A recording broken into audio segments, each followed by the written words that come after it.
Hello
guys, welcome back to our channel Nandikandi diaries. So ఈరోజు మన blog వచ్చేసి ఏంటంటే బ్లాగ్ అని కాదు, వీడియో. ఈ నందికంది డైరీస్, ఇది మా నందికందిలో ఉన్న శ్రీ రామలింగేశ్వర దేవాలయం. ఇది చాలా అంటే చాలా ఫేమస్ అవుతుంది. ఇది ఒక కొన్ని ఇయర్స్ బ్యాక్ నుంచి, కొన్ని వేల సంవత్సరాల నుంచి ఉన్నలాంటి ఆలయం ఇది. సో ఈరోజు మనకి ఏమైందంటే సూర్యకిరణాలు డైరెక్ట్ శివలింగం పైన పడడం జరిగింది. సో అవన్నీ నేను వీడియో తీశాను. పొద్దున మన ఈ గుడిలో పంతులు గారు, దేవుని పూజించే పంతులు గారు స్పెషల్గా మన గురించి, మీ గురించి, మన అందరి గురించి, ఈ గుడి గురించి చాలా అంటే చాలా బాగా ఎక్స్ప్లెయిన్ చేశారు. ఏ వీడియోలో కూడా ఇంత బాగా ఎక్స్ప్లెయిన్ చేయలే. నేను గ్యారంటీ ఇస్తున్నా, వీడియో ఖచ్చితంగా చూడు. శుద్ధ స్ఫటిక సంకాశం శుద్ధ విద్యా ప్రదాజకం శుద్ధం పూర్ణం చిదానందం సదాశివమహం భజే. ఓం రామలింగేశ్వరాయ నమః. ఇది శ్రీ రామలింగేశ్వర స్వామి దేవస్థానము, నందికంది గ్రామము, సదాశివపేట మండలము, సంగారెడ్డి జిల్లా. మనకు ఈ దేవాలయము 10-11 శతాబ్దం నాటి కాలమే. ఇంచుమించు 1000 సంవత్సరాలు అవుతుంది ఈ దేవాలయం నిర్మించి. కళ్యాణ చాళుక్యులు అనే రాజులు ఈ యొక్క ఆలయాన్ని నిర్మించారు. మనము ముందు నుంచి చూస్తే మకర తోరణం లాగా కనిపిస్తుంది. ఆ మకర తోరణం కింద 6 రంధ్రాలు ఉంటాయి. 6 రంధ్రాల నుండి సూర్యకిరణాలు సాక్షాత్తుగా శివయ్య మీద పడడం జరుగుతుంది ప్రతిరోజు, ప్రతినిత్యం. అలాగే పాల్గొన మాసంలో విశాఖ నక్షత్రం, ఉత్తర పల్గొని నక్షత్రం, ఈ సమయంలో కూడా సంపూర్ణంగా పడే అవకాశం ఉంది, పడుతున్నాయి. అలాగే దాని మీదనే ఒకటే రాతి మీద మనకు ముందు వైపు నటరాజ స్వామివారు దర్శనమిస్తారు. అలాగే వెనుక భాగము గజలక్ష్మి అమ్మవారు దర్శనమిస్తారు. అలాగే మనం ఇక్కడ నుంచి చూసుకుంటే ముందుగా ఇక్కడ మనకు దీపస్తంభం, దీన్ని దీపస్తంభం అని అంటారు. అలాగే దీన్ని శిలాశాసనం. అయితే ఈ శిలాశాసనం మీద ఇక్కడ వైపు వృషభం అంటే నంది మీద పార్వతీ పరమేశ్వరులు ఉండడం చాలా విశేషం. ఇలాంటి ఉండడం చాలా అరుదు. అలాంటి దానికి మనం ప్రదక్షిణ చేస్తే గిరి ప్రదక్షిణ చేసినంత సమానం. ఈ దేవాలయం కూడా ఎలా ఉంటుంది అనంటే పద్మాకారంలో ఉంటుంది.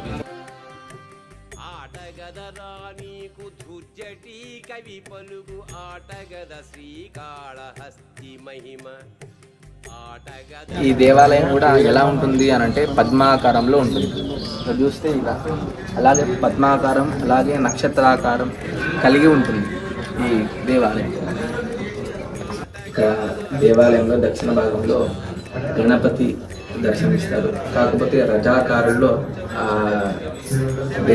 దండయాత్రలో దేవాలయం అనేది ప్రతి దేవాలయాలు ధ్వంసమయ్యాయి. అలాగే ఈ దేవాలయం కూడా కొద్దిపాటుగా ధ్వంసం జరగడం జరిగింది. అలాగే ఇక్కడ గణపతి, ఇక్కడ చూసుకుంటే వీరభద్ర స్వామి, ఇక్కడ మనకు ద్వారపాలకుల్లాగా వీరభద్ర స్వామి దర్శనమిస్తారు. శాంతి స్వరూపంలో ఉంటారు వీరిద్దరు. ద్వారపాలకుల్లాగా శాంతి స్వరూపంలో ఇక్కడ మరియు అక్కడ శాంతి స్వరూపంలో వీరభద్ర స్వామి దర్శనమిస్తారు.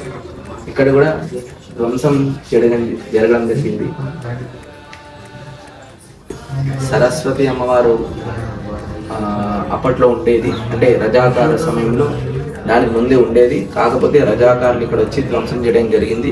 కావున భక్తులు దీన్ని తీయడం జరిగింది. ఇక్కడ మనం చూసుకుంటే నాట్య స్వరూపంలో గణపతి స్వామివారి దర్శనమిస్తారు. అలాగే ఇక్కడ చూసుకుంటే నరసింహ అవతారం. మళ్ళీ ఇక్కడ చూసుకుంటే కాలభైరవ స్వామి, ఇక్కడ ఆంజనేయ స్వామి వారు, మళ్ళీ ఇక్కడ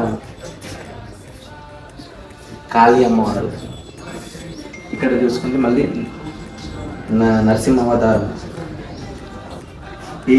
ఇది అంతా కూడా గుడి యొక్క ముందు భాగం ఎలా ఉంది అనేది ఈ 4 స్తంభాలు చూపించారు. ఇక్కడనేమో ముందు భాగం ఉంటుంది. ఇక్కడ చూసుకుంటే మనకు గజము అంటే ఏనుగు అనే అర్థం సంస్కృతంలో. ఇక్కడ గుడి యొక్క ముందు భాగము ఎలా ఉంది అనేది ఇక్కడ చూపించారు. అంటే ఈ ఏనుగు మధ్యలో ఇలా వెళ్ళిన తర్వాతనే దేవాలయం అనేది నిర్మించడం జరిగింది. కాకపోతే ఈ దేవాలయం ఇన్కంప్లీట్ అని కూడా చెప్తారు. మనం చాలా దేవాలయాలను చూస్తాము. ఇప్పుడు తిరుపతి వెళ్ళినా కానీ, ఎక్కడికి వెళ్ళినా కానీ పురాతన దేవాలయంలో ఈశాన్య స్తంభం అనేది చాలా విశేషం. అలాంటి స్తంభానికి మనం ఏ కోరికలు కోరుకున్నా కానీ తప్పకుండా నెరవేరుతాయి. ఇక్కడ నంది ఉండడం చాలా విశేషము. మనం ఇక్కడ చూసుకుంటే శిల్పాలంకరణ కూడా చాలా అద్భుతంగా ఉంటుంది. అయితే ఇక్కడ ప్రతి ఒక్క దేవాలయంలో నిజాము అలాగే రజాకారుల సమయంలో ప్రతి ఒక్క దేవాలయం ధ్వంసం చేయడం జరిగింది. ఈ ఆలయం కూడా ధ్వంసం చేయడం జరిగింది. అయితే ఇక్కడ భిన్నం చేయడానికి వస్తే అలాగే ఇక్కడ భిన్నం చేసి లోపలికి వెళ్దామని ప్రయత్నించారు. ఆ ప్రయత్నంలో ఈ నందీశ్వరుడు రంక వేయడం జరిగింది. రంక వేయగానే వీళ్ళందరూ కూడా ఆ రజాకారులు వీళ్ళందరూ కూడా భయపడి వాళ్ళు వెళ్ళడం జరిగింది. అలాగే ఇచ్చిన శబ్దంతో వెను తిరిగి వెళ్ళిపోయారు. అయితే దీన్ని కాస్త కిరియకంది కాస్త నందికందిగా మారింది. అందరు కూడా నందీశ్వరుని ఎలా దర్శనం చేసుకోవాలి అనేది చాలా తప్పుగా దర్శనం చేసుకుంటున్నారు. కాకపోతే ఇక్కడ వృషణాలు ఇక్కడ ఉంటుంది, ఇలా దర్శనం చేసుకొని ఇలా చేసుకోవాలి. ఇది సరి అయిన పద్ధతి. దేవస్థానంలో ముఖ్య ఉత్సవాల్లో భాగంగా ముందుగా శ్రీరామ నవమి నాడు ఇక్కడ గణపతి పూజ, పుణ్యాహవాచనము, అలాగే అంకురారోపణ, ఖండ దీపస్థాపన, అలాగే రుద్రాభిషేకాలు ఇవన్నీ కూడా జరగడానికి పొద్దున్న నుండి మధ్యాహ్నం వరకు ఈ యొక్క కార్యక్రమాలు జరుగుతాయి. అలాగే దీని తర్వాత మహాశివరాత్రి కార్యక్రమంలో భాగంగా గ్రామస్తులు శివదీక్ష, మండల పూజ ఇవన్నీ కూడా పొద్దున, మధ్యాహ్నము, సాయంత్రము, అలాగే మహాపడి పూజ, తదనంతరము మహాశివరాత్రి నాడు అందరూ గ్రామస్తులు ఇక్కడ పాల్గొనడం జరుగుతుంది. అలాగే పొద్దున 5 గంటల నుంచి లింగోద్భవ సమయంలో ఆ సమయం వరకు ఈ యొక్క దేవాలయానికి ఒక 10,000 ఇంచుమించు 10,000 మంది ఈ యొక్క దేవాలయాన్ని దర్శించుకుంటారు. అలాగే లింగోద్భవ సమయంలో ఈ గ్రామస్తులు అలాగే ఇతర గ్రామస్తులు భాగ్యనగరం నుండి, కర్ణాటక, మహారాష్ట్ర నుండి కూడా ఈ యొక్క దేవాలయాన్ని ఆ లింగోద్భవ సమయంలో వచ్చి దర్శించుకుంటారు. అలాగే అభిషేకాలు కూడా చేసుకుంటారు. ప్రతి శివాలయంలో ఈ మన రామలింగేశ్వర స్వామి దేవస్థానంలో ప్రతి ప్రదోష వేళ అంటే గోధూలి వేళ అంటే ఆవులు వెళ్ళే సమయంలో అంటే ఇంచుమించు 5:30-6 ప్రాంతంలో ఈ యొక్క దేవాలయాన్ని దర్శిస్తే ఇక్కడ వచ్చి కూర్చొని ఓం నమః శివాయ అని అన్నా కానీ, అలాగే అలా చేసి మండల దీక్ష అంటే 41 రోజు ఈ యొక్క దేవాలయాన్ని దర్శిస్తే తప్పకుండా మీ యొక్క కోరికలు తప్పకుండా నెరవేరుతాయని ఇక్కడ గ్రామస్తులు, అలాగే నేను కూడా నా అనుభవంతో చెప్తున్నాను. ఇక్కడ మనం చూసుకుంటే ముందుగా బ్రహ్మ, విష్ణువు, మహేశ్వరులు ఇక్కడ దర్శనమిస్తున్నారు. కింద చూసుకుంటే మనకు గజలక్ష్మి అమ్మవారు దర్శనమిస్తుంది. అలాగే ఇక్కడ ముందు భాగంలో మళ్ళీ గజలక్ష్మి అమ్మవారు దర్శనమిస్తుంది. అయితే ఇక్కడ మనం చూసుకుంటే మూల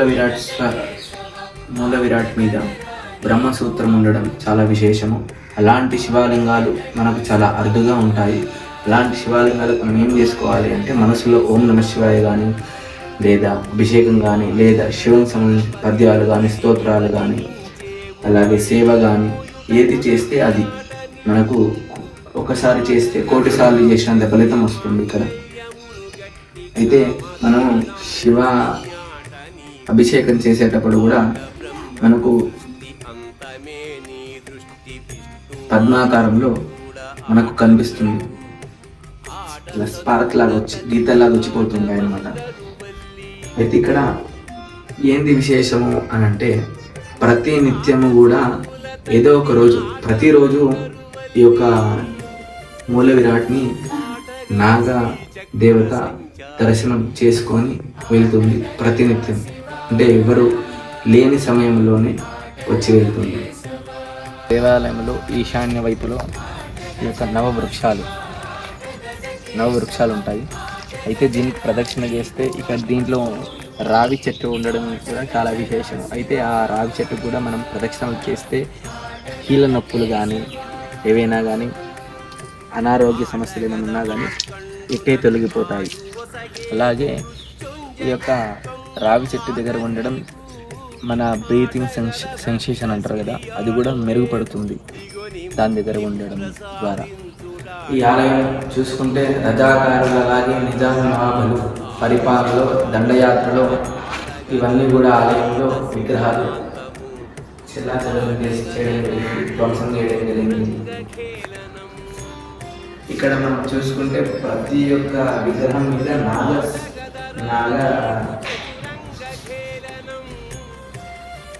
నాగదేవత దర్శనమిస్తుంది.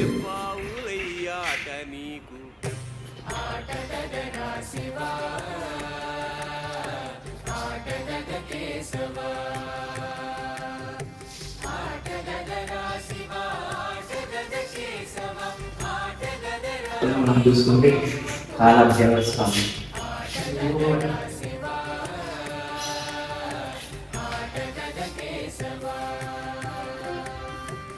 ఆటగదరా నీకు దుర్జటి కవి పలుగు ఆటగద శ్రీకాళహస్తి మహిమ, ఆటగదరా నీకు కాళిదాసుని కవిత సుకుమార సంభవం బాట నీకు, ఆటగదరా నీకు శ్రీనాథు వైభవం, ఆటగదరా నీకు హర విలాసం, ఆటగదరా నీకు షణ్ముఖపదం.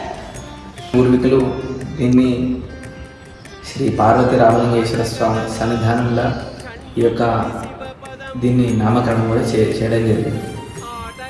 మన శివ స్వాములు ఇక్కడ మండల పూజ చేసుకుంటారు. నందికంది గ్రామం లోపల శ్రీ రామలింగేశ్వర స్వామి దేవస్థానం 10-11వ శతాబ్దము చాళుక్యుల కాలం నాటి పురాతన దేవాలయం. అయితే ఈ దేవాలయానికి ఉన్న ప్రత్యేకత ఏంటంటే